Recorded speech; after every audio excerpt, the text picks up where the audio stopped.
Good evening, folks. I was about to start speaking there without taking myself off mute, which I've done before, and lasted about 5 or 10 minutes before anyone let me know that I was speaking to no one. So thank you all for making the time to make it along this evening. We are planning on recording tonight's session, just for everyone's awareness, and hopefully we'll be able to share some of the learning from tonight with people that weren't able to make it on.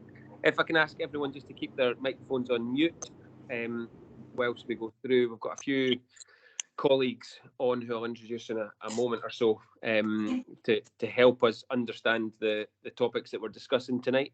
I guess just to start with, obviously we've got members of our own board here this evening. I've seen Lindsay come on, I've seen John Finlayson come on, and our President Stephen McKenzie. Obviously we're talking about some really sensitive topics this evening, so if you can just be mindful of that positioning. If you've got any questions, obviously we've got experts here to try and answer them, but anything sensitive, if you want to pick up with myself or one of the experts online, offline rather, then please do that, just to kind of obviously protect any sensitive queries that you may have. We're going to use the chat function as best we can. And before we're going to start, just due to the fact that one of our colleagues has actually signed in this evening despite being on annual leave, so we are going to start with the alcohol and drugs information session to begin with, and we'll take it from there. Stephen, I can't see the full list of everyone that's on, and someone's just raised their hand. Are you able to help me with managing that side of things? We're not going to come out for questions right at the very start, folks. Stephen, yeah. Is that all right? Yeah, sorry. Firstly, I was just going to apologise for getting on slightly late. I was late home from work, but it was me who put my hand up, and it was just to offer to do that anyway. And I can also keep an eye on the chat if you want as well. Yes, please. That would be fabulous. So, just to kick off, folks, we obviously work to our strategy at the Camanachd Association. This is the front cover. Hopefully you guys are familiar with it through the work that you do with the development team. So I've got guests still arriving here. And basically a big part of this is safety within our sport, hence the topic of discussions that we've got this evening. The first topic, alcohol and drug awareness. We're going to lean on a few colleagues to kind of present the kind of landscape that we all live in Scotland, and then a little bit more detail just around the community that Eve works in, and then we'll get a chance just to kind of talk through some scenarios.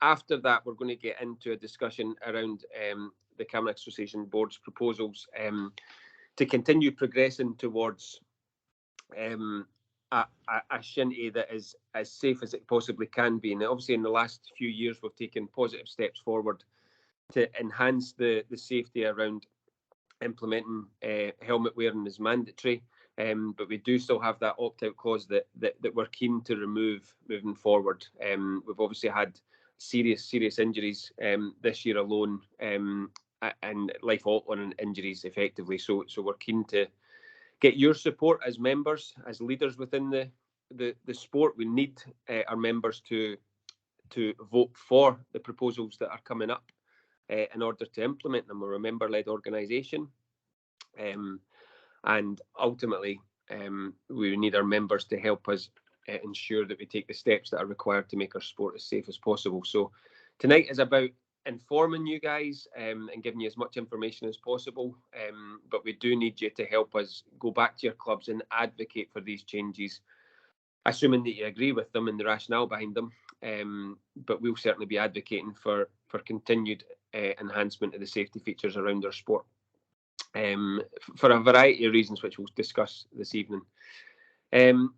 Just finally, before I hand over to Eve, Eve Macleod has been in touch with the association for a couple of years now, and will give us a bit of guidance on who to contact if you are having some challenges within alcohol or drugs within your club, within your community. We all live in our communities, like we live in Scotland. There's clearly a challenge within the misuse of drugs across the country. None of our communities will be immune from having to deal with that if it finds its way into your community, into your club. Hopefully tonight will provide an avenue with which people are a degree of contacts that you can speak to and bounce off to get the kind of support that you need as a leader in your community, and someone that young people may turn to, or older people. Pola Murphy is one of our main contacts at UK Anti-Doping, for which the Camanachd Association is signed up to and part of their assurance framework. We are compliant with the UK Anti-Doping assurance framework. And just for clarity, folks, whenever a club registers with the Camanachd Association and their individual members register with the Camanachd Association, they sign up to adhere to the rules of the Camanachd Association. Some of those rules, or rather, Bylaw 7 refers to our anti-doping policy. And it states a few different things, including the fact that any participants may be subject to random testing. And that is, because we are publicly funded, that is still something that is relevant to the Camanachd Association and could happen at any time. It is randomised so that we don't discriminate, and it is something that exists within our sport. So Paul is going to kind of talk through that a little bit in the next kind of 40 minutes or so. Dr. Wilson Banks, Dr. Jonathon Hanson, and Dr. John Wallace are very potentially familiar names to a lot of people on the call. All at different times or other have led sport in different guises, and we want to maximise the time with them. So I'm going to stop speaking, if that's all right, Eve, and allow you to come in. I'll stop sharing my screen and allow you to share yours. Stephen, do you want to say anything before we hand over to Eve? No, I think you've summed up everything, Derek. Obviously, we've made commitments before to try and involve the clubs before the AGM, if there's anything we're planning on doing. Really, that's the basis of tonight, I think, to get feedback on the helmets, on how we might improve or take the current bylaws forward. And the second point, yeah, you've talked about alcohol and drugs. We've there's been a few issues this year, I think, that clubs have raised with us. So it's just trying to respond to our members, really. So thanks everyone for attending, and I'll hand over. Thank you, folks. So I'm Eve Macleod. I work in the health improvement team with NHS Highland. I'm just going to share my screen here. Let me get you back up so I can see you all as well. Perfect. So yeah, I work with NHS Highland in the health improvement team, and that's within public health. And I work on public health priority 4, which is to reduce the use of and harm from alcohol, tobacco and other drugs.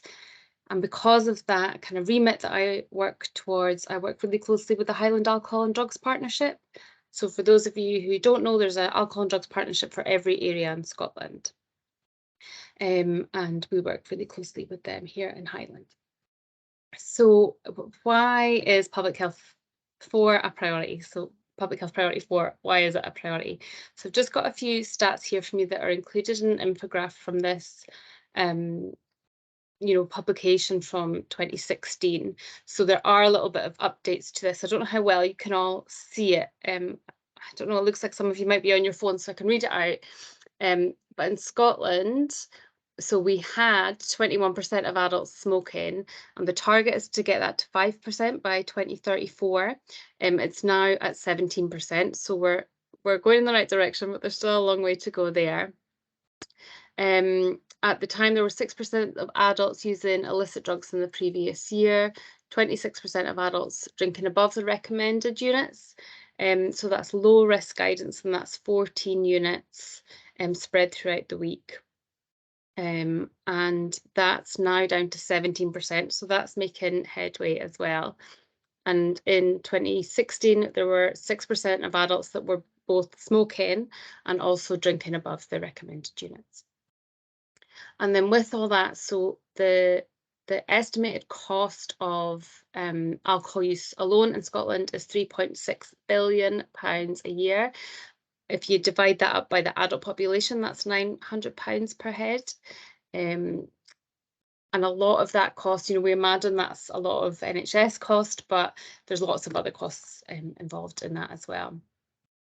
And half of us have reported being harmed as a result of somebody else's drinking. So it's a thing that's affecting you know, at least half of us. And then as far as drugs go, so oh sorry, I'm skipping ahead of myself. So as far as deaths go, smoking is the most important preventable cause of all ill health and premature death in Scotland, and accounts for around 10,000 deaths every year. So that's one in kind of 1/5 of all deaths. In 2015, we had 1,150 people die in Scotland due to an alcohol-related cause, and that was an average of 22 per week. Now, they've changed this slightly, so they now report on alcohol-specific deaths. And then just last year there, 2021, there were 1,245 in Scotland. And then our drug-related deaths, so I'm sure you're all aware that these are kind of making headlines for all the wrong reasons, but back in 2016, there were 867 drug-related deaths, and that was the largest number in Scotland ever recorded at the time. The most recent figures we have from that for last year was 1,330 drug-related deaths.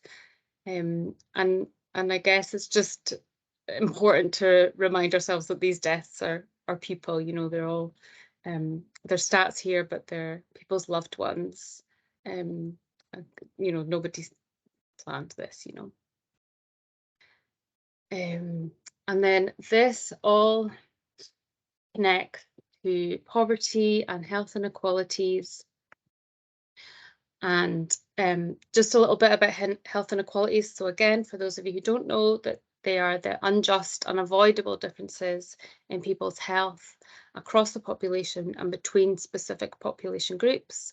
And these differences have a negative effect on the health of people who experience more deprived circumstances.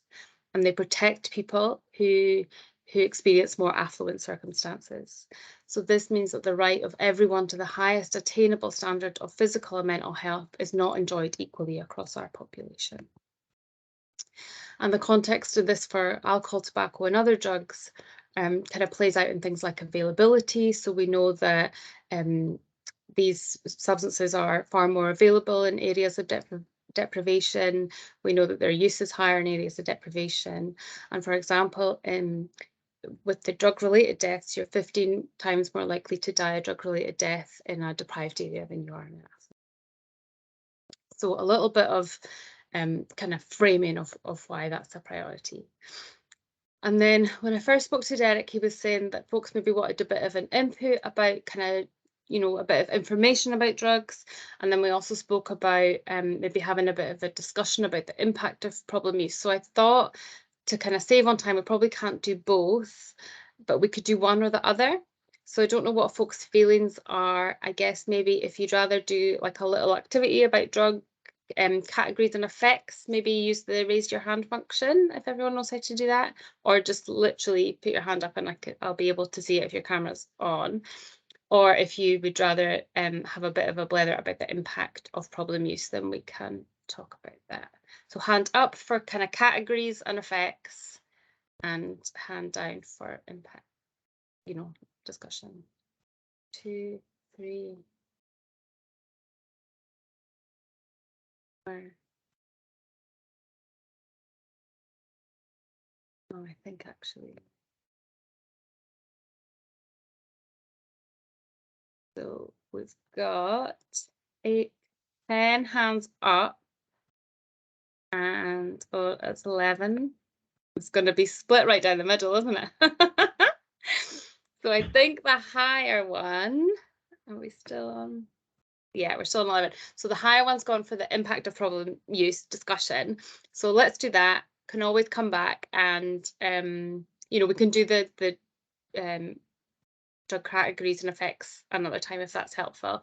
So you can pop your hands down if that's fine. And let me just skip on these slides. So then I guess the best way to do this, because it is quite a big group, is just to have hands and then I can see your hands, but have a little bit of a think, or you can use the chat function like Derek said as well. I don't know if everyone knows how to use that, but there's a little kind of bubble icon that you just click on, and then you can pop your message in there. But just to have a bit of a think about what impacts can problem use have on the individual person. So what might be the consequences of that for the individual?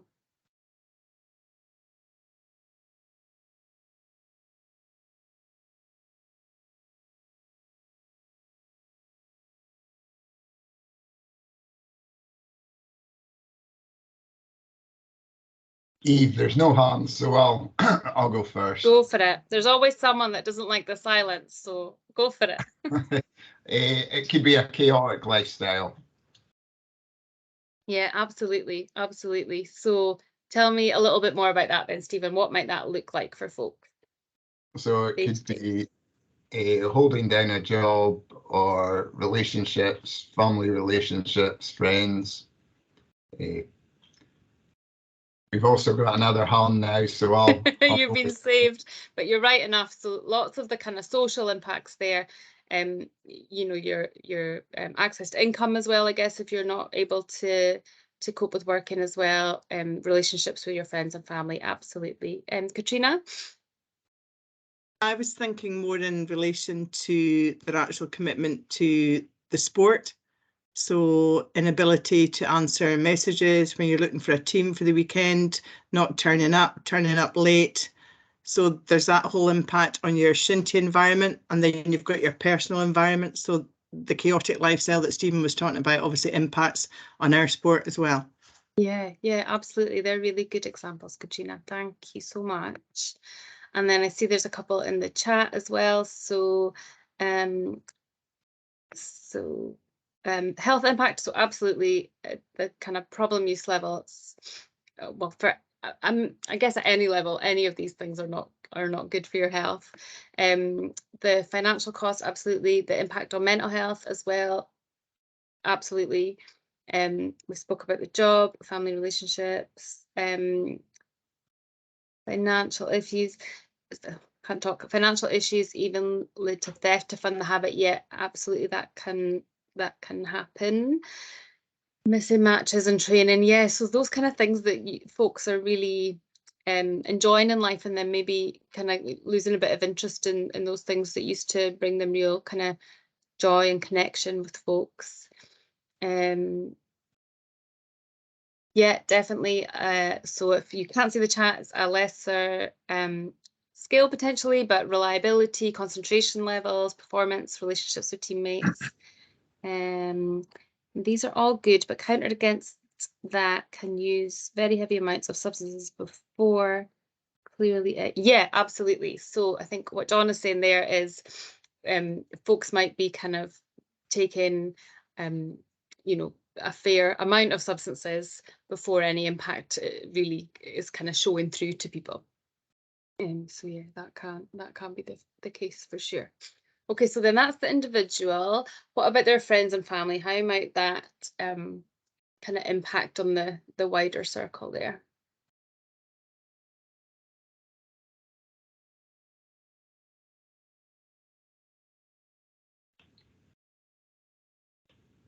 I can see you twitching to talk, Stephen.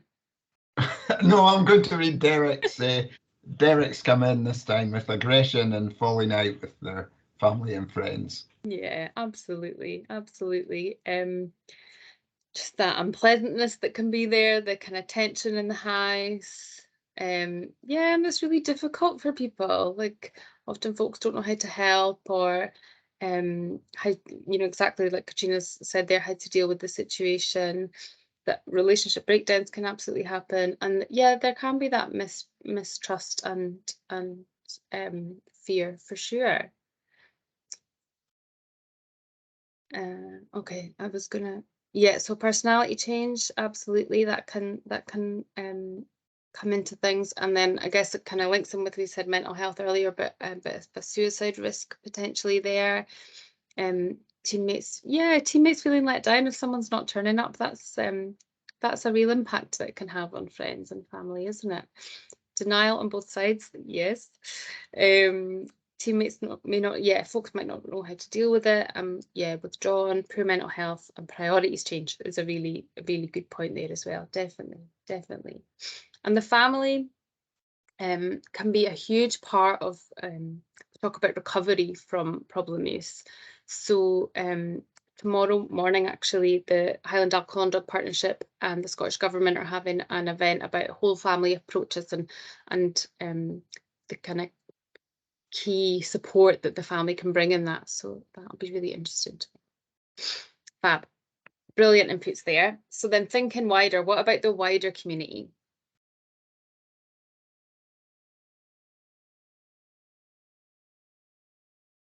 Yeah, Ian, I think that's almost a bit of a, I know not everyone here is maybe from the Highlands, but it's always a bit of a Highland mentality that like, oh, there's no issues here.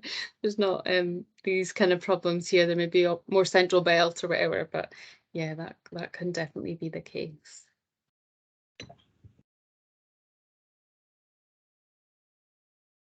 Such a good point there about shame and denial. So the stigma around all this is, as you'll know yourselves, massive.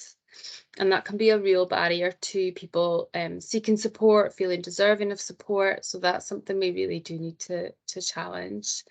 Absolutely. And the impact of that in rural areas is all the more.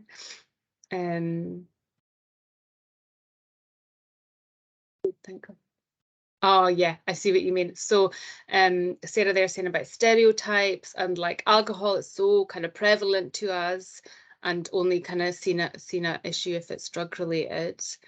Stigma again coming up and the kind of link with that and how that impacts on the club and then potential antisocial behaviour in the community as well. So yeah, fab. So it sounds like you've got a really good oh, here's John. Yeah, there's no secrets. So John's just saying there the things about rumours and kind of chit chat about what people might be taking or doing or what they've done, if the police are involved in things, and there's no secrets. There's no secrets, is there? And I guess that we can think of that in a rural community aspect, but also in a social media kind of aspect of things as well. So we've definitely considered there like the individual person, and then we've kind of worked out, kind of looked at the health. We've looked at the kind of social, the economic. There can be travel implications there as well for folks. There's an environmental impact there as well, potentially as well. And yeah, Sarah's saying there the reputation never leaves despite recovery. And that's part of the stigma, I guess, isn't it? However, there is a really strong recovery community in Scotland.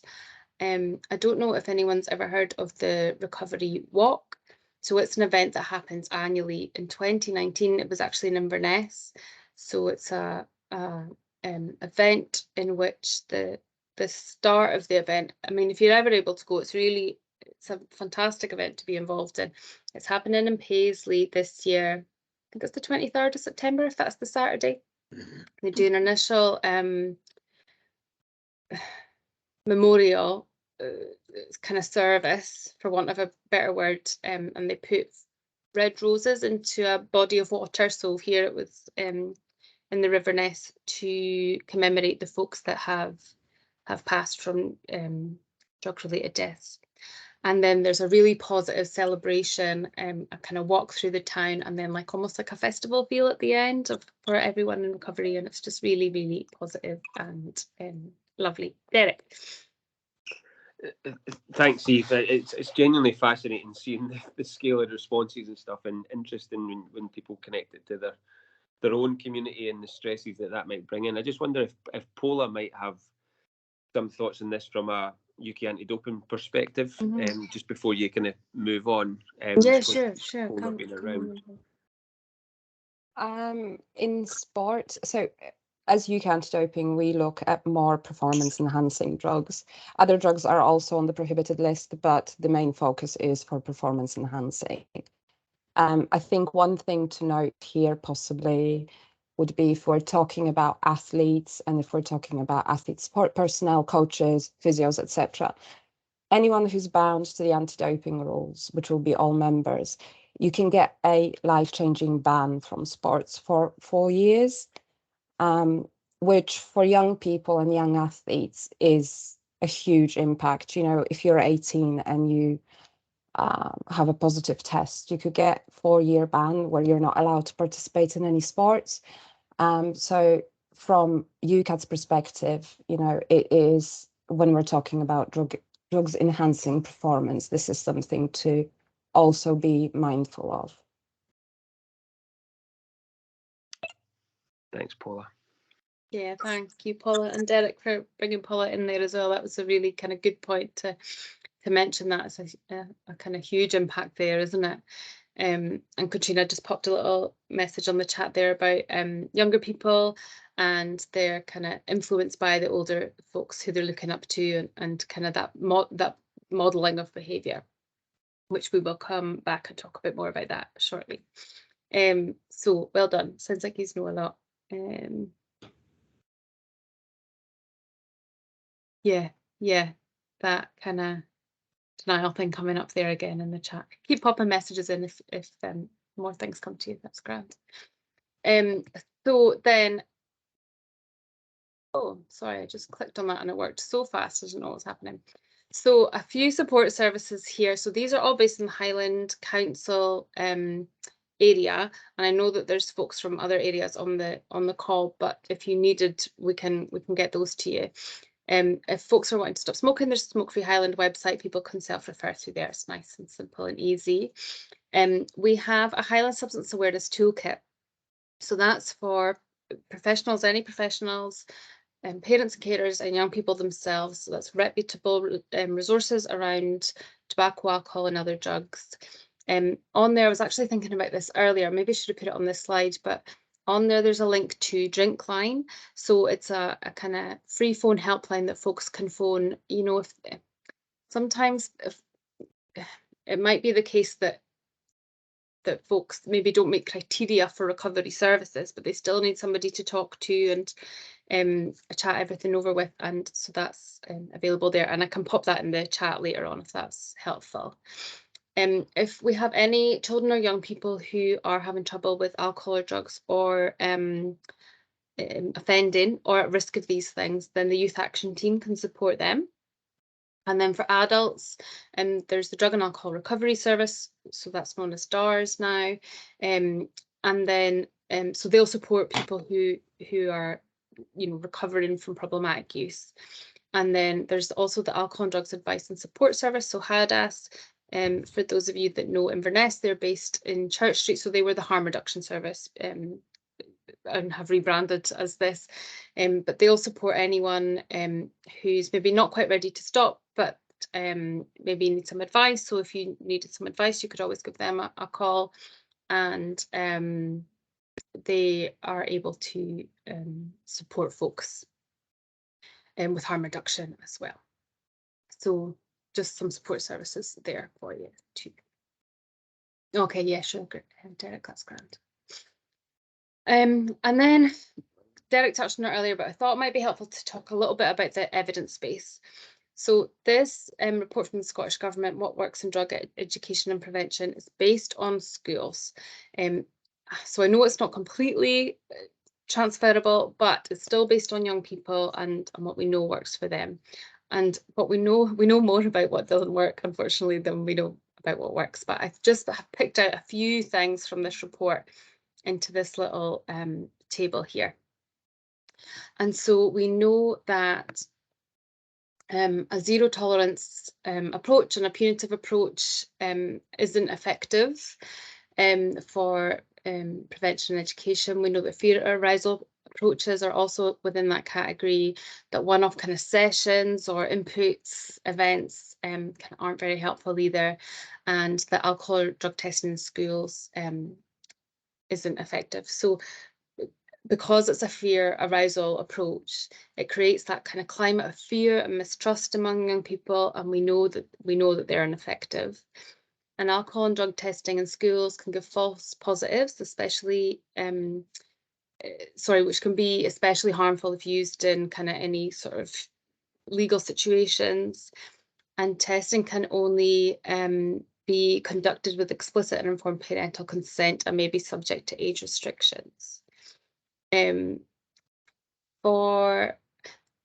Just to add to that, drug and alcohol testing, so there is some targeted support for individuals as part of a broader treatment programme, and that's kind of voluntary collaboration to manage risk and support vulnerable young people to kind of re-enter school. And there seems to be a bit of evidence for that, and certainly in adult services, that's something that's done. Just going to quickly read this message from John's.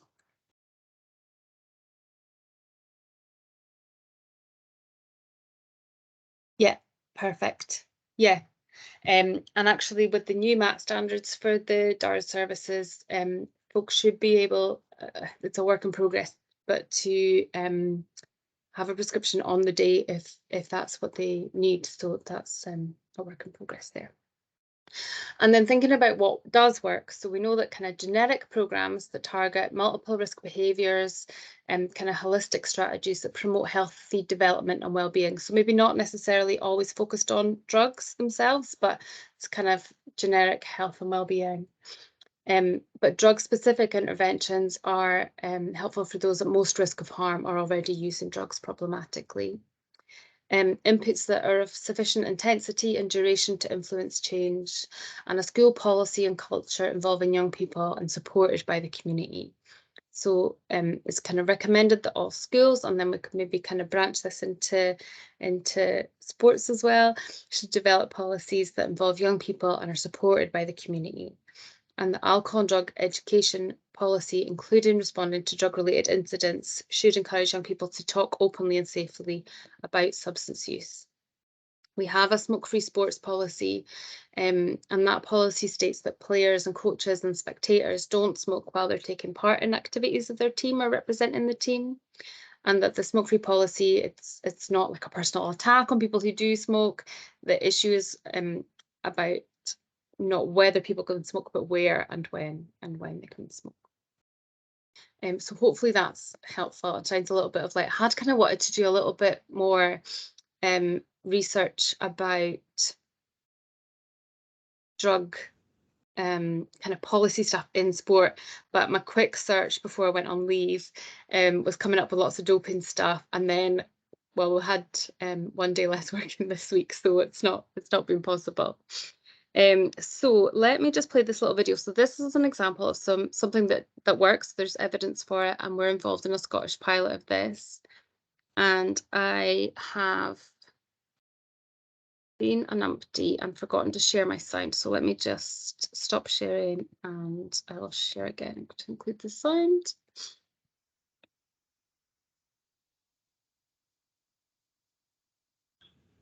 Okay, so I'll just play this video.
Did that play to the end?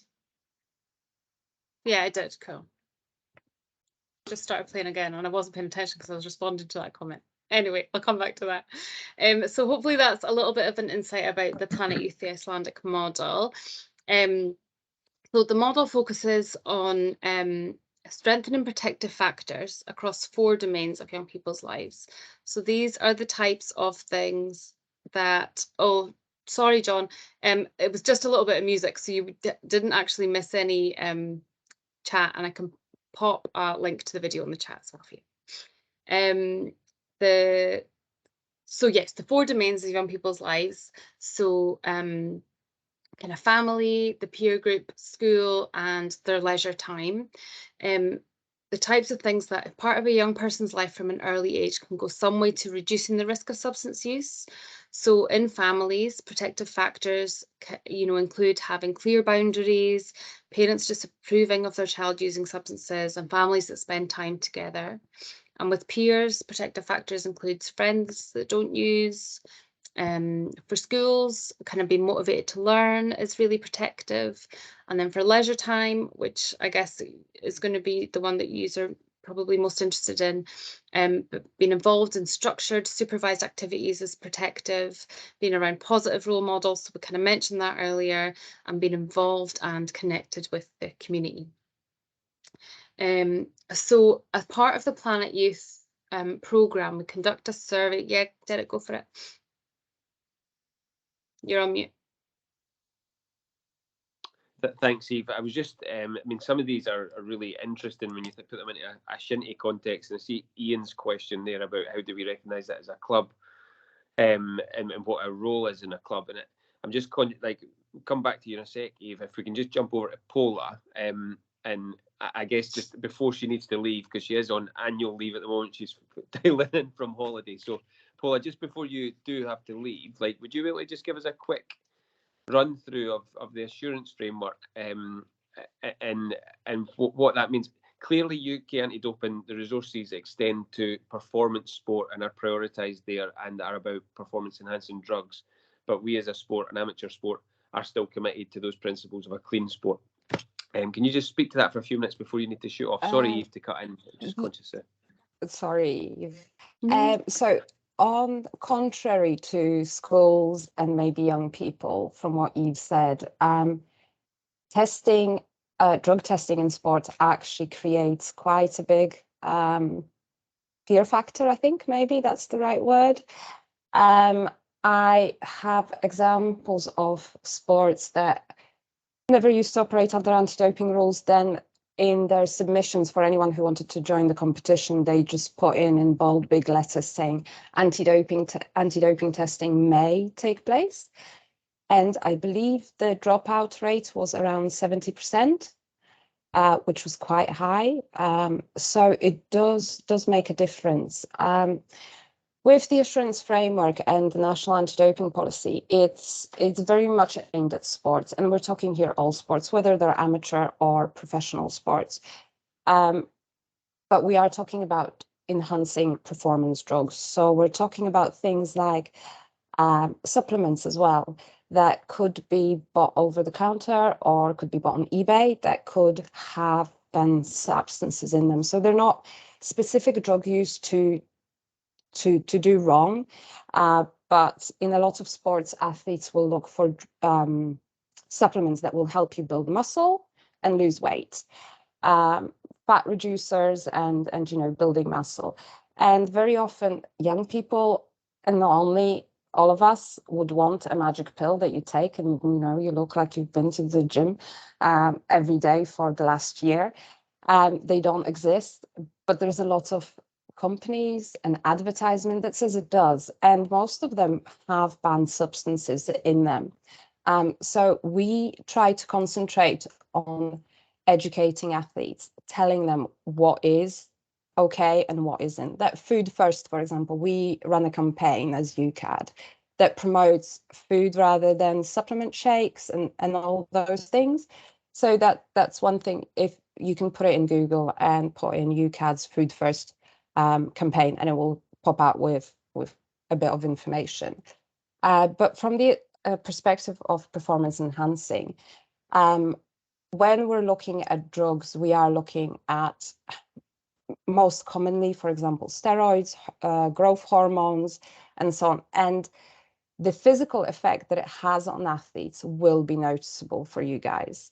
You will see that suddenly someone, me, Pola, who plays for 2 weeks, is absolute rubbish. She's not quick enough. She's just, yeah, I'm just not there. And suddenly, you know, I'm scoring, I'm there, I'm like top 5 player. You will notice the difference. You will see it in them physically, you know, the body changing. And I would strongly suggest that you contact us. We have Protect Your Sport. You can do it online. You can do it via phone call. I think Derek put it at the very beginning in the chat. So I would strongly encourage you to contact us and let us know that you believe that there may be a problem in your sport. Because if we don't know, we rely on this information to be able to make changes. And to focus our attention where it's needed. And I know that we always talk about professional sports and so on, but we are here for all sports. So where we can, we will try and help you to tackle this issue, whether it's us coming or whether it's giving you the tools to help you fight the problem. Question, I can see you on a hand up. Hi, it's Stephen McKenzie. It was just Hi, really Steve. to ask. I mean, I think most people within the sport that would think that if there was drug use, it would more likely be recreational. What would the UK anti-doping view of that be?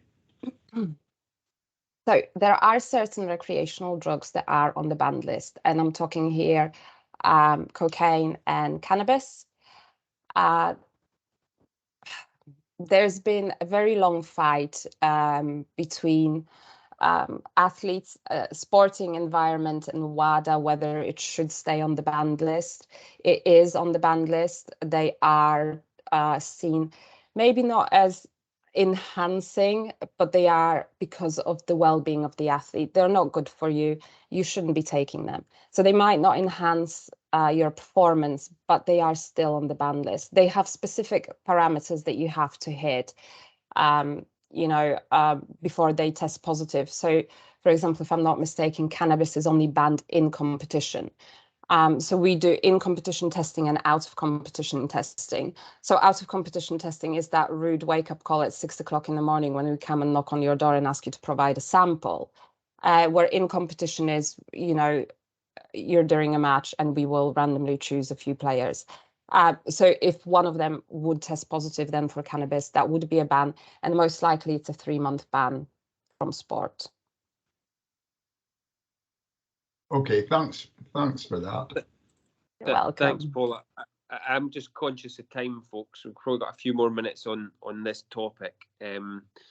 Was that like, and I should say, folks, like this can be the first of subsequent support sessions that we can organise. I know this is, we all live in the communities we live in and we care about the people in our communities. And if this is a challenge, as Paula says, it is important that we raise it. Like as a Camanachd Association, we're directing our clubs, our members, to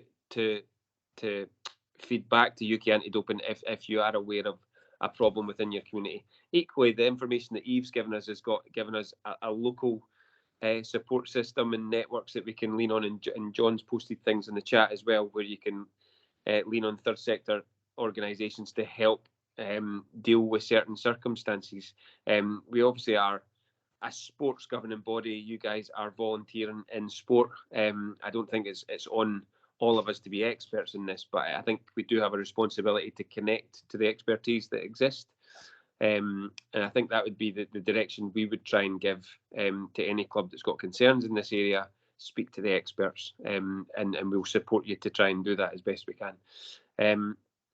Paula, you got any final thoughts just before we let you get back to your holiday? Thanks. So I would encourage you to educate your athletes. You have Graham Cormack did an education strategy before he retired, but he did an education strategy. I would really, really want you to continue with it, to educate those athletes, to make them aware, to understand the risks involved in taking drugs. And I know I'm talking here about performance enhancing. It doesn't mean that you can't include what Eve was talking about, you know, the illicit drugs, the recreational drugs. There's no issue in including this information. I can't help you with it. This is not my subject.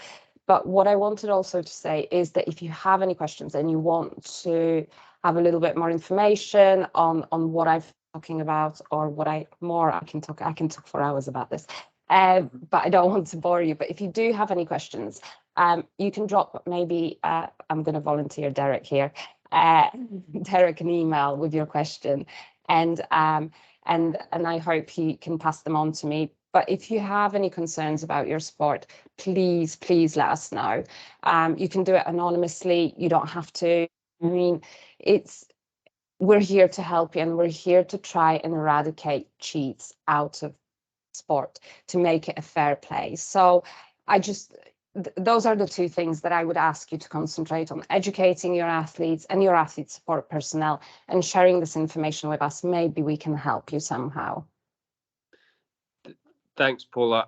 Great points, and we'll absolutely try and connect people to get the answers that they need. And in terms of reporting it, it's not a case of reporting and like there's a full and robust process that people will go through to keep it anonymised and protect everyone that's involved. Inevitably, I mean, like from our point of view, we want to kind of make sure that we offer that support as part of that process as well, and connect people to the support that they need. And I think Eve's kind of area of expertise has certainly lent itself to us understanding that a little bit better. Eve, you got any final thoughts just before we move on to the next part of the conversation? I've got like 2 more slides that I could quickly. So this is some of the results from the Planet Youth survey. So these are Highland young people that anonymously completed this. This is what they do with their leisure time.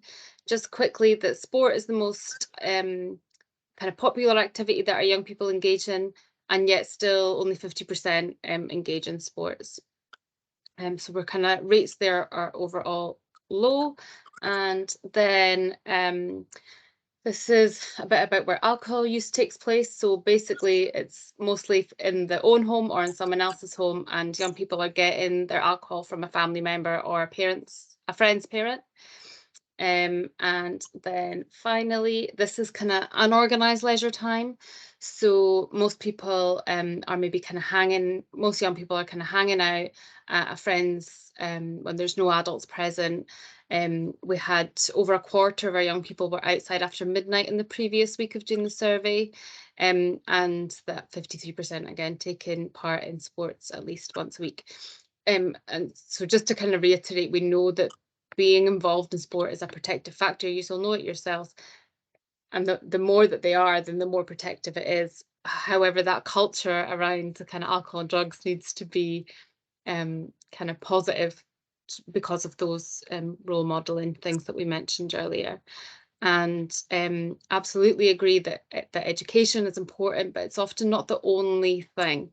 And we'll all have examples for that. So we probably all know how many portions of fruit and veg we're meant to be in a day, and we're maybe not all having that number. So just to kind of bear that in mind. And then I had done one kind of final slide about what next, but I'm conscious of time, so I'll wished and I'll pop those things in the chat. I said I would pop in the chat.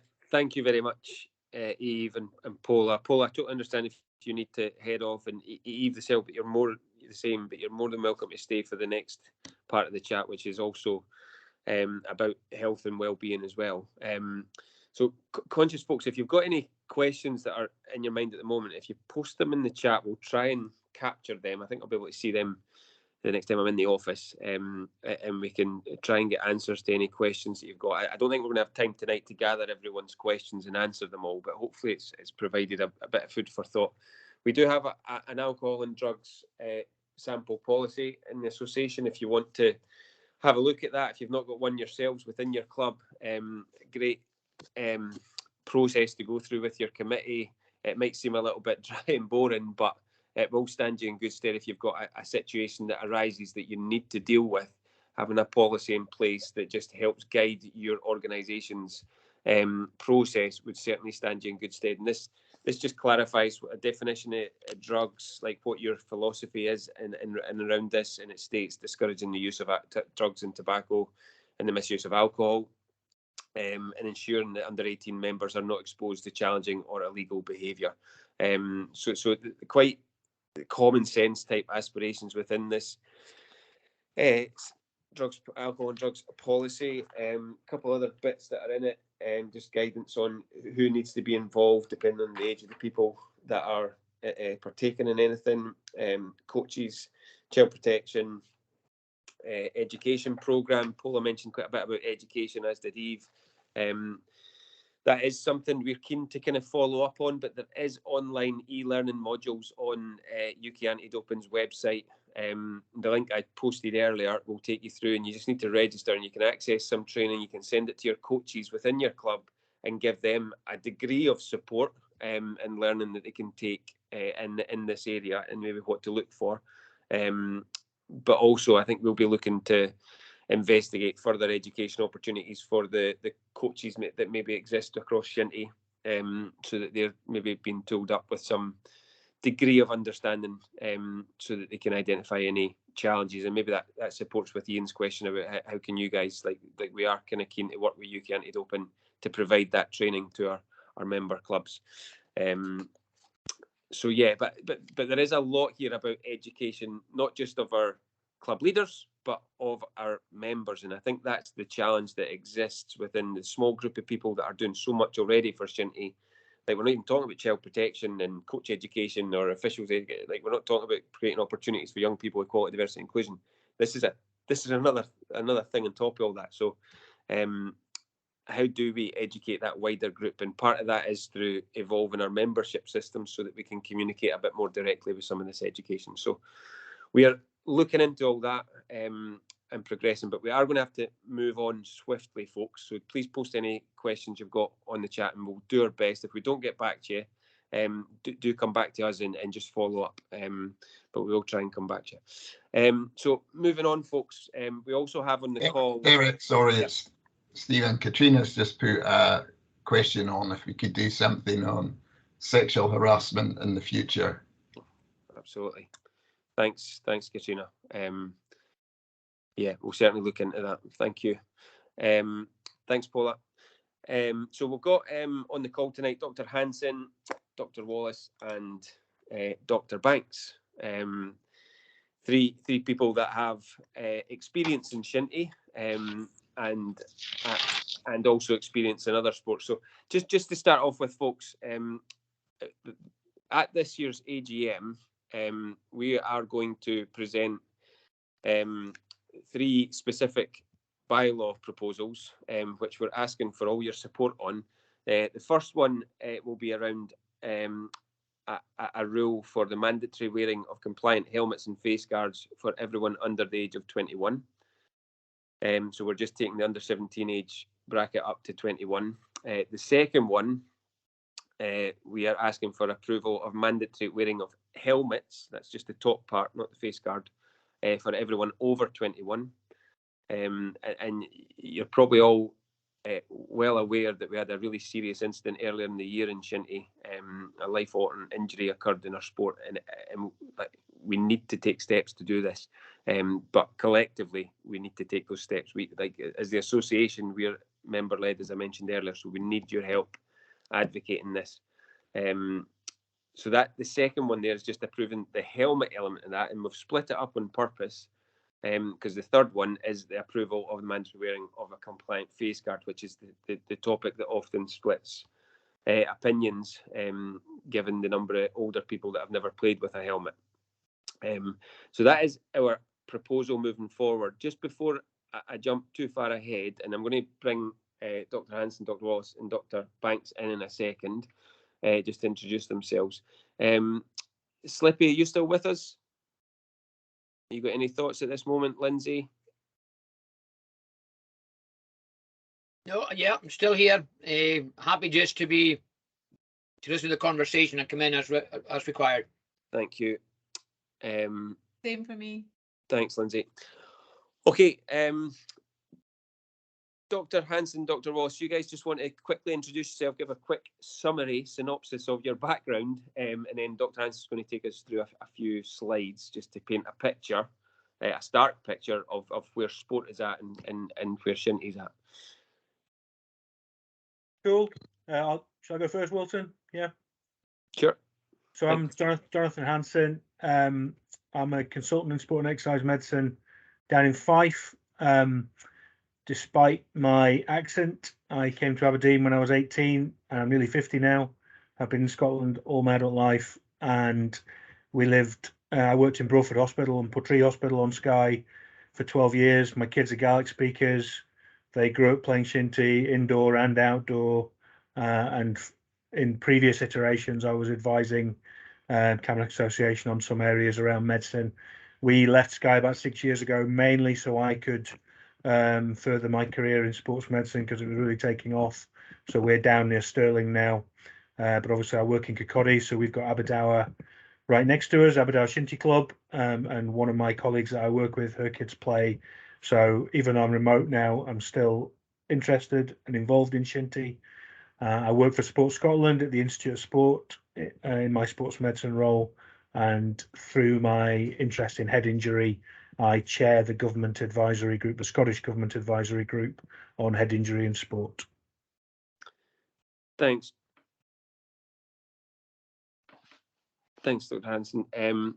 Dr. Banks.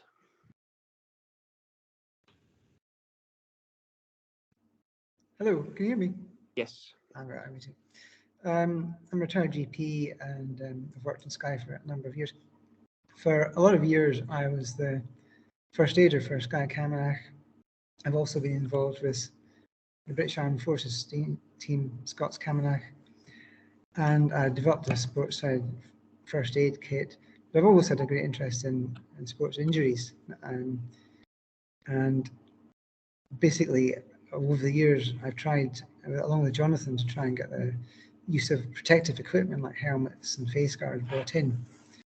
And it really is something which basically all contact sports are facing gathering cloud of storm. Football, rugby, lacrosse. There's going to be major problems, legal problems, if sports don't sort out protective equipment and safety in contact sport. And it's up to us to come up with a formula. And I find it difficult to understand why something like public interest, health and safety thing like helmets and face guards has produced so much of a problem. But we have to kind of work our way through that. I did a bit of work on it, and I gave Derek a review and discussion document, and it may be worth Derek distributing that around all the interested parties, because it goes into a bit of detail about all the backgrounds for a variety of things. I think tonight we have to have a rethink about how we're going to move forward, because the public and the legal profession are not going to let contact sports administrators stay still any longer. Thanks, Wilson. Thank you. Dr. Wallace. Hello, hi, I'm John Wallace. I'm a GP in Fort William.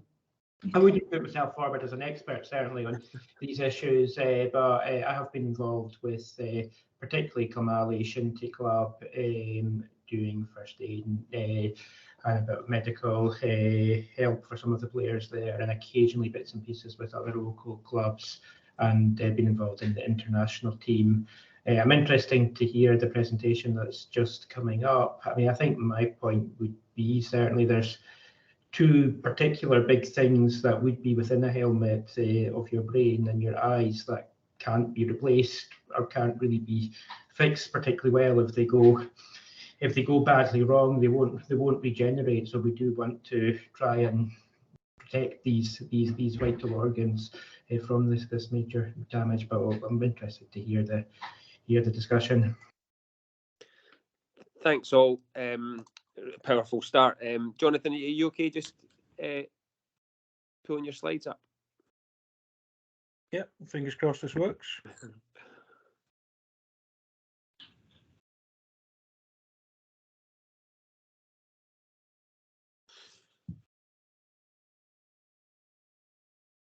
Something's happening. PowerPoint live. Wow. Brilliant. Okay, hope this works. So as I say, that's me. Hopefully you recognise that logo, the "If in doubt, sit them out" We're logo. not seeing the presentation, Jonathan. It's not up yet. There.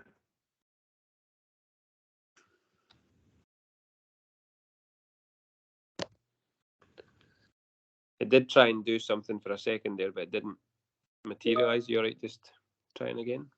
Yep, let's try again.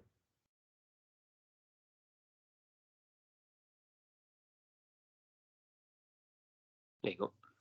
Now better? Yep. It was. Hang on, let's do it this way. I think it's showing your screen rather than the showing your screen. So if you presentation. jump onto the presentation, we'll let you know when you get there.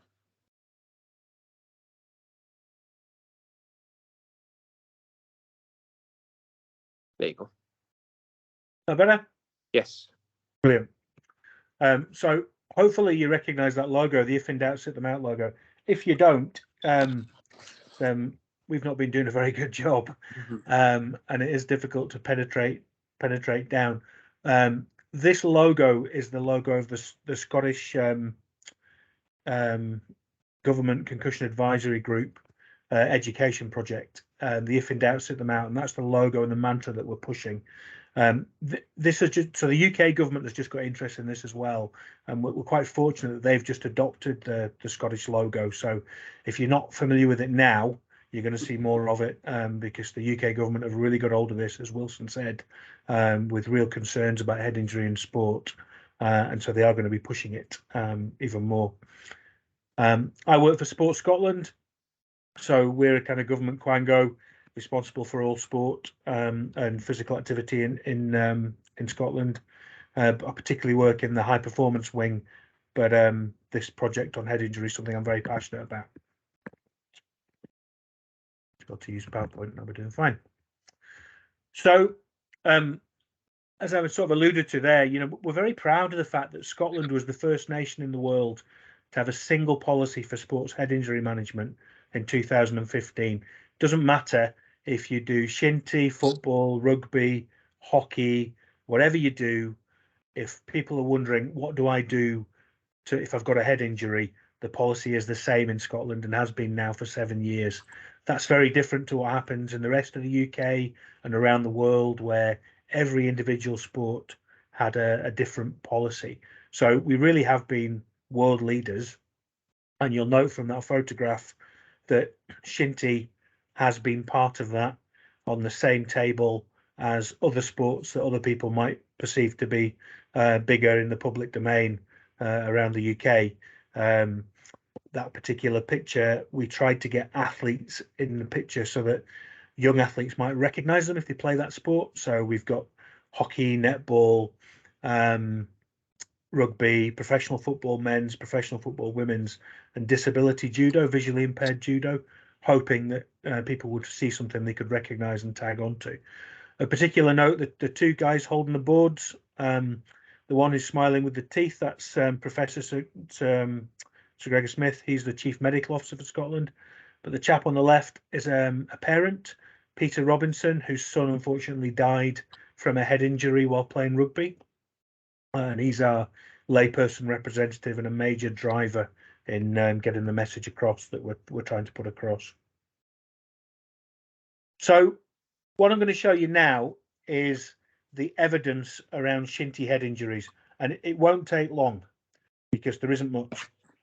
And I'm going to show you, first of all, just a headline from a paper from the 90s talking about eye injuries in shinty. And without showing you the detail, I can show you the conclusion, or the kind of summary document from the editor. To move you out of the way there, Derek. So sports cause eye injuries, and a lot of reasons why people come to hospital. 42% of eye trauma was related to sport, 10% actually rupturing the eyeball. And this data was from Inverness, from Raigmore. So not surprisingly, that's where a lot of the shinty trauma goes. but the commonest cause for eye injuries needing hospital care in Inverness, in Raigmore, in the 90s was Shinty, from the data that they had.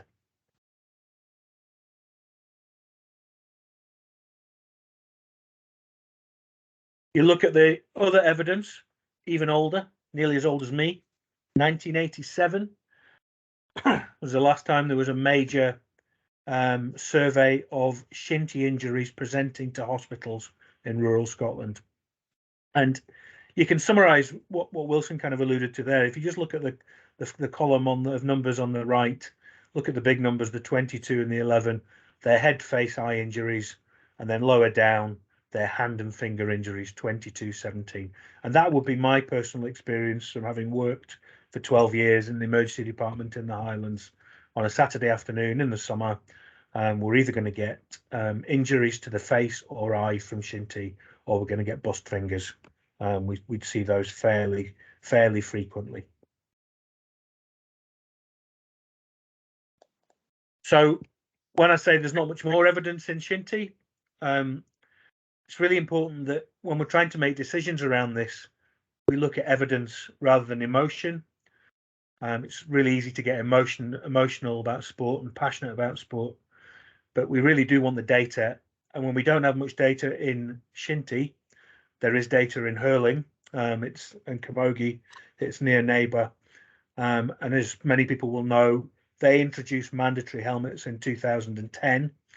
With a lot of the similar cultural problems have probably happened in Shinty, with people having, reasons to be concerned about major change. But in terms of the evidence, their rate of head injuries presenting to hospital did drop from 28% to 7% by that intervention. And when we're talking about, this is probably the third or fourth meeting that I've been aware of where Shinty's been addressing, can we do anything about helmets to make the sport safer? Since then, we've now had a life-changing head injury happen in the sport when there is an intervention that can be done to nobody can reduce the risk to zero, but you can decrease it significantly. Busy slide, but this is basically the Shinty, there's the hurling version of the slide from Raigmore about the eye injuries. Basically, the hospitals in Cork and Waterford looked at their eye injuries and they went, we're getting far too many hurling eye injuries. They brought in face guards of a particular standard, and those numbers fell dramatically.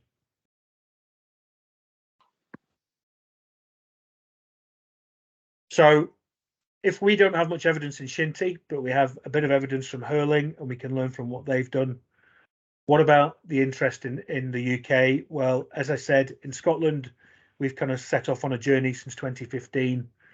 But recently, and mainly through what's happened with English football and English rugby around concerns over long-term neurological problems like dementia with head injury, the UK government's really got into it and they're really interested.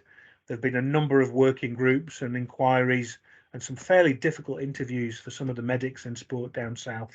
But the government are all over this and basically demanding that we change.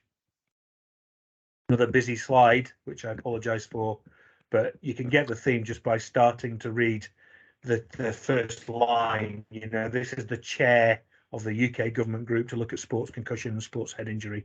And basically everybody's shocked and they can't believe that the sports are making their own decisions on this when really it should be a legal thing. That there is a dereliction of duty that must change. Another busy slide, just highlighting here. I know that whenever we've talked about face guards before, players have got concerns about what will that do for your visual field and ability to see. This was a high-profile interview with a senior hurler who's actually Fijian, strangely, even though Fijian origin, even though hurling is his sport in Ireland. And he was one who really objected to wearing helmets, wearing face guards, because he was concerned about not being able to see what was going on. He went on to describe how his teammate, who did wear a face guard, would practice wearing it around the house, just in other environments just to try and maximise the exposure he could get to his blind spots. And then his summary sentence will be the one at the bottom. But standing back from it and looking in, I see why it was introduced. And it was introduced because people were getting significant eye injuries and significant head injuries. And when they did it, the number of those people fell significantly.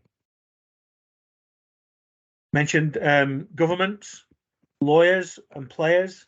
So this started in the NFL, and anybody who's seen the Will Smith movie Concussion, a number of former players in NFL, and I appreciate that's very different in many levels than perhaps Shinty, started a class action, not about the outcome, but about the way the sport behaved in the face of evidence of what was happening with concussion. So basically, the books are called things like League of Denial, because people tried to ignore the evidence and acted on emotion.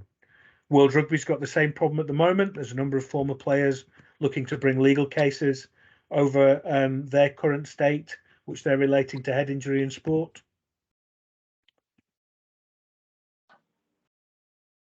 Frozen a bit. Football's progressed to the point that some people are saying they shouldn't be heading the ball. Personally, I think that's probably a little bit too far at the moment.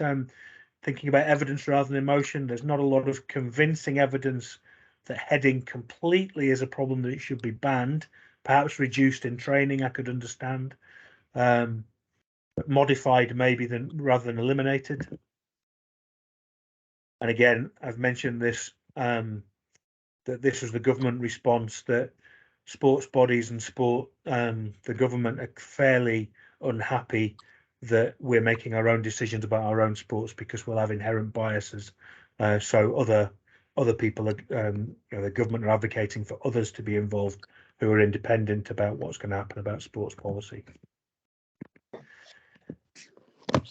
So to summarise, as I said, Shinty is a key stakeholder in the Scottish Concussion Project. It's important we try and act on science, not emotion, but it is difficult when there's not a lot of science. Shinty has had a life-changing head injury since the last meeting, so it's a great opportunity to make a strong player welfare message. The evidence in Shinty is old. We do have some evidence from hurling. One thing that was mentioned from hurling that I've not mentioned, they did have a problem in that once they introduced the regulations, players would adjust and manipulate the equipment to suit them, and they found they were still getting injuries. So if a standard is set, the standard has to be adhered to and enforced. And going forward, this is probably going to get a little bit murky as the UK government is showing a strong interest, and there is a large legal interest as well. Thank you. Thank you very, very much, Jonathan. That was hugely informative. We do only have 12 minutes left, folks, so I'm going to just quickly come to Wilson and then John, just for, I guess, complimenting what Dr. Hanson's just told us. And then if you've got any questions, if you just want to post them, folks. So Wilson, I know a lot of what we've just heard is in the report that you sent in. Anything to add to Jonathan's summary? Yeah, it was really good. It's just put down everything that we've known for a while. Interesting, in the hurling, they still get ear injuries because the ears aren't protected and the players aren't very happy about that. But it's very important. The brain is a very important organ, has to be protected. It's also getting the helmet right as well. When you read the report, you'll see about Professor Knight in Berkeley and the work he's done about designing the helmets, because you need a helmet with webbing in it so you can adjust it to the size of the head. You also have to have a gap between the helmet and the skull so that you can disperse kinetic energy. The micro helmet we've been looking at this evening has certain failings, and I don't know if it's going to be the long-term ideal helmet. But it is there are reasons and ways and means of protecting.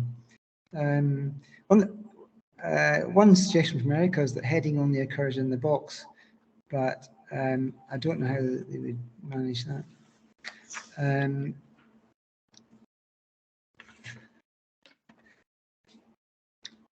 certainly from the female point of view, it's even worse because due to anatomy, physiology and hormonal differences, female players are at more risk of developing brain injuries, take longer to recover from concussion.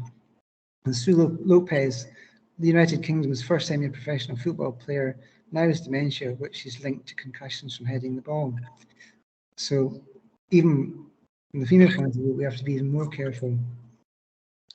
The helmets, very important. The face guards are very important because Jonathon says eyes, the damage to all their organs. Dental injuries in a young person last for years because as the jaw changes size, you have to get new treatments and ongoing treatments that can last many years. There was a camogie player, unfortunately, who died earlier this year. She was wearing a helmet and was hit, but as Jonathon says, you cannot eliminate all dangers from contact sports, but you can minimise them. And I think if you look at Shinty compared to football and rugby and other sports, we have a brilliant sport. The sport involves stamina, lower upper limb fitness, advanced hand-eye ball coordination. With the right protective equipment, we're talking about a sport which ticks all the boxes compared to a lot of other sports. And the sport is very important because it's physical fitness, developing youngsters' self-confidence, self-esteem, team player attitudes, communication skills, resilience, sense of community and friendship. And going back to the drugs thing, it's also been used to help recovery from addiction in the Carlton Athletic project in Glasgow. And a lot of parents, I've spoken to parents and they say, I'd like my kid to play Shinty, but I'm not going to let him because I'm frightened he gets injured. And I think there's a big pool of players or people out there who could get into Shinty with all the right protective equipment. But also I think there has to be coaching changes as well. It has to be really instilled into players a higher ideal of sportsmanship. None of this, telling your players just hit the other player with a stick if it gets past you. That's the thing of the past too. That's the future. That is just not going to be acceptable anymore. Coaching has to change too. So in summary, we've lost 9 years since the last big meeting about this. We need to do something about it. And I'm not so sure about the legal ruling because it wasn't really challenged by the committee at the time. And for something with such a public interest in health and safety component, I think we really need to get a second opinion, maybe from a law firm that deals with specialist interests in sports legislation. Because when I was trying to get my first aid kit, I was told, having spoken to the Scottish doctor about legal problems about bringing all these things in, and I got a list of companies that dealt with sports legislation and law, and Harper Macleod wasn't one of them. I don't know anything about Harper Macleod, but we need to have another firm to have a look at it. Well, Wilson, we are in touch. Harper Macleod are the expert resource from Sports Scotland that the Camanachd Association use. I didn't know that. It's fine. So I have had numerous meetings with Harper Macleod to try and inform how we push through this new change, and hopefully, I mean, the comments on the chat there are really encouraging. I'm just conscious of time. We will look to share that document you've pulled together online. If I can just come to Dr. Wallace just for his final comments. Yeah, I guess probably not a huge amount more to add. I mean, I think certainly my experience is pretty similar to what that 1987 study suggests, that if you are called to help, it's either sort of cramp, sort of minor muscular thing, or if it's a more significant injury that needs sort of medical rather than basic first aid, it's usually a head laceration. Certainly, I've seen an eye injury this year that the person had to go straight to A&E, and and I think certainly, that's certainly a big issue. I mean, I think certainly, clearly, as has been said, that the helmets are not a panacea, and I suppose going alongside that is the other side about club culture and culture of matches in terms of concussion. certainly helmets will significantly reduce your chance of your sort of major skull fracture, bleed into the brain type head injuries, but you could still get a significant concussion even with a helmet, particularly as has been mentioned about ill-fitting and these torsional forces and things. And clearly there is a lot of pressure. Players sometimes feel to keep playing, and I think the responsibility is on coaches, it's on fellow players, it's on first aiders, it's on officials to make sure that we are cognizant of that. And if we really don't think somebody should be playing, we think, yeah, you're just really not right. You're dazed, you're walking about, you've got any doubt at all. We need to just be keeping emphasising that, whether we're wearing helmets or not. I was heartened certainly with the younger age group at the recent Cool Cup in Pool. I think there was at one point on the field, I think there was only one player who was not wearing a helmet, certainly. So I think certainly there was in my club, there was a culture, as soon as people turned 18, they threw the helmet away at one point. That might be getting a bit less than it was. I mean, I do accept the arguments that, I accept the passion with the arguments that other people will make about personal autonomy and about all these other things. And I accept that there is a significant passion behind that, and people are passionate about their sports. I guess if you're looking at a team sport, nothing can be truly individual or truly individual autonomy, because there's knock-on effects for whatever you do. And potentially some players may feel that they need to appear to be more macho and not wear their helmet. Clearly there's big implications for some of the sponsorship and some of the televised matches for the reputation of the sport. If we'd had a major head injury and the helicopter had to fly onto the Dell on Sunday to take somebody away to hospital, that would have been on the back, on the first headline at the back of the pages, rather than the club winning, which certainly might have a significant impact for sponsorship, for reputation, and yeah, like you say, for parents even wanting to send their kids to training and such and such. So I kind of, people do use the personal autonomy argument. I think nothing's quite so simple as being purely individual. Everything has knock-on effects. And clearly as a society we've changed, and I mean people of my age will remember when you didn't need to wear seatbelts in the back seat of your car, but clearly we wouldn't put it in the back seat of your car without a seatbelt these days. That as a society our expectations have changed, and I think we do need to sort of somehow navigate to bring the sport up with that. I would say these are my personal points, my personal views, not the views of my club certainly.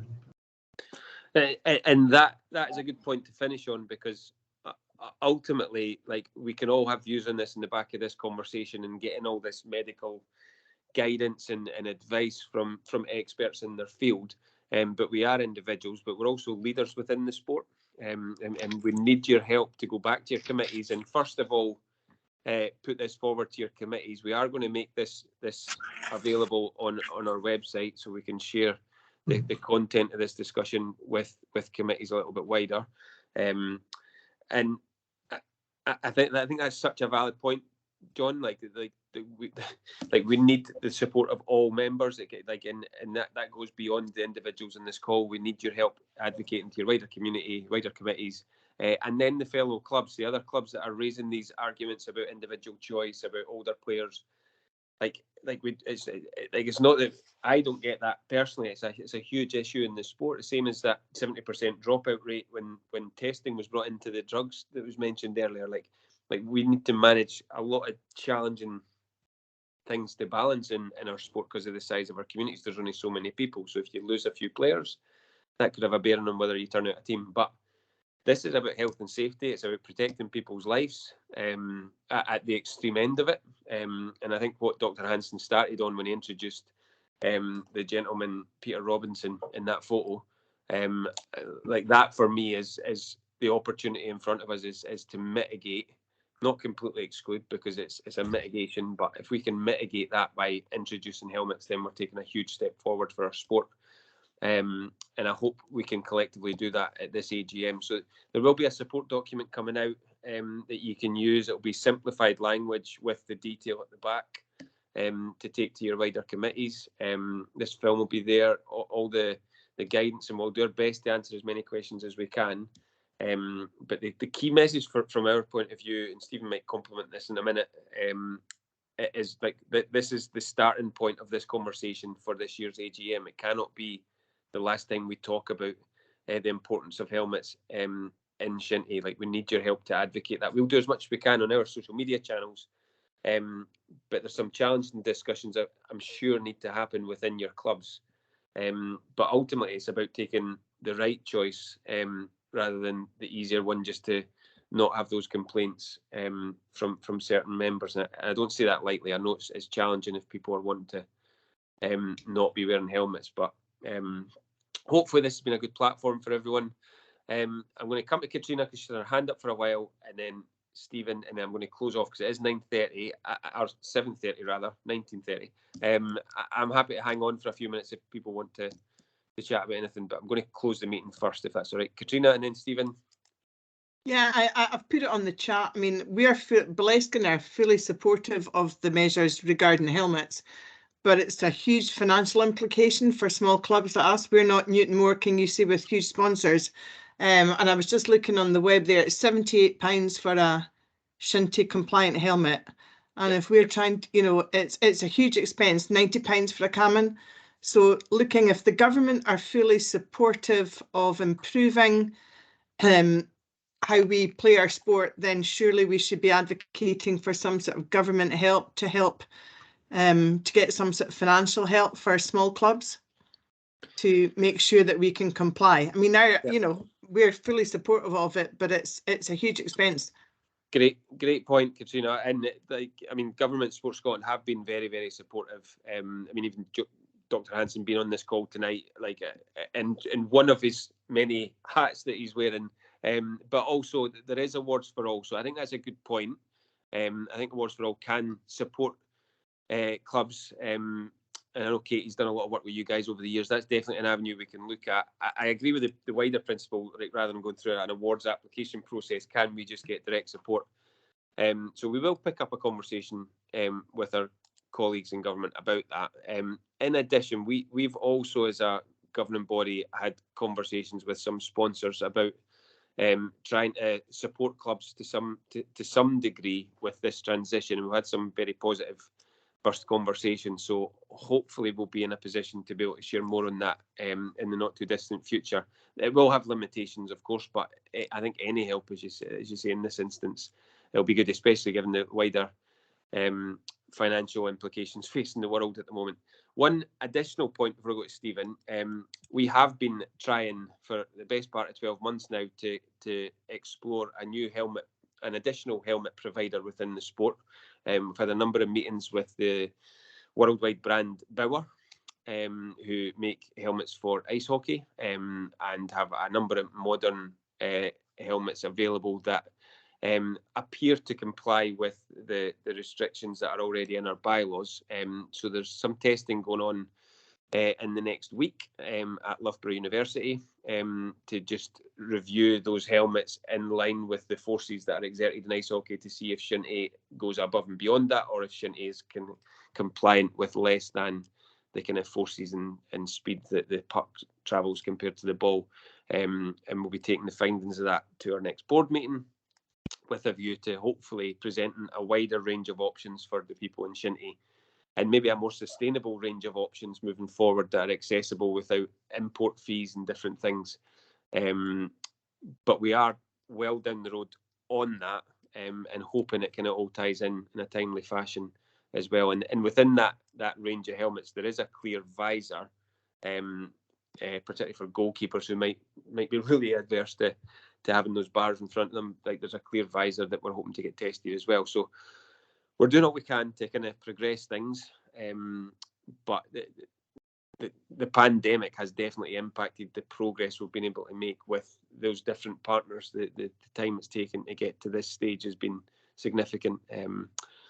But yeah, we're doing all we can, and yeah, we kind of welcome that suggestion. We will speak to government, saying our clubs are demanding that we get support from you guys.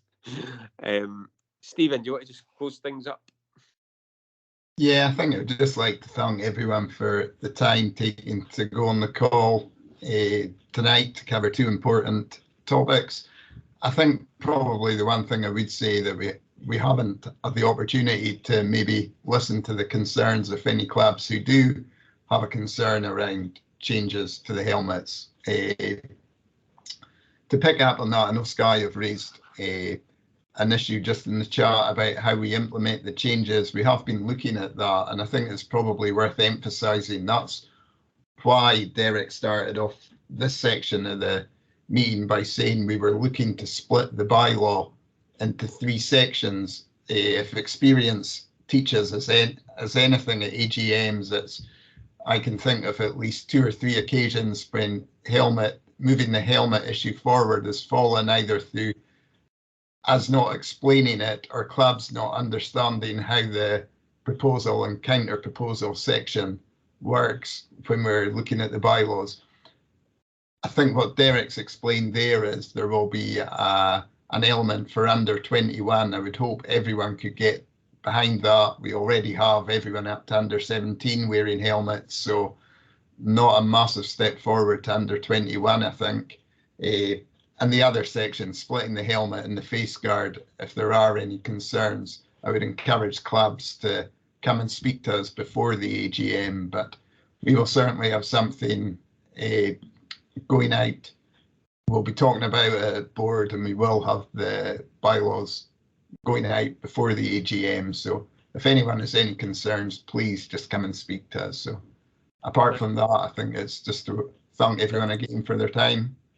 Thanks, Derek, Stephen. you want me to come back in? Yeah, just quickly, Laura's just raised a very valid question. The existing helmets, we plan absolutely to still be in use for the foreseeable future. There probably will be a timeline on them though, because there is a change to the European legislation now that we've Brexited, and there's new kind of standards coming into play. But yeah, we've no plans to cause that kind of carnage in our sport by changing the helmet rule overnight and asking everyone to buy a whole range of new helmets like that. Like, this is about getting a helmet on everyone's head as soon as we possibly can. And yeah, it's just a big call out for you guys to help us advocate that. If you're having any challenging discussions, our development staff are there to support as best they can. We've got 3 out of 4 new development staff that are new into posting in the last 12 months. So yeah, I mean, we're there to support you guys and try and support with any challenging conversations. But hopefully this has been of value tonight, and happy to pick up in due course with everyone. But thanks all for your time. Thanks especially to the panel, Jonathon, Wilson, John, Pola and Eve. Really appreciate you giving up your time this evening. It's much appreciated. Thank you all. And I'm closing the meeting now. So thanks very much, folks. Have a good evening.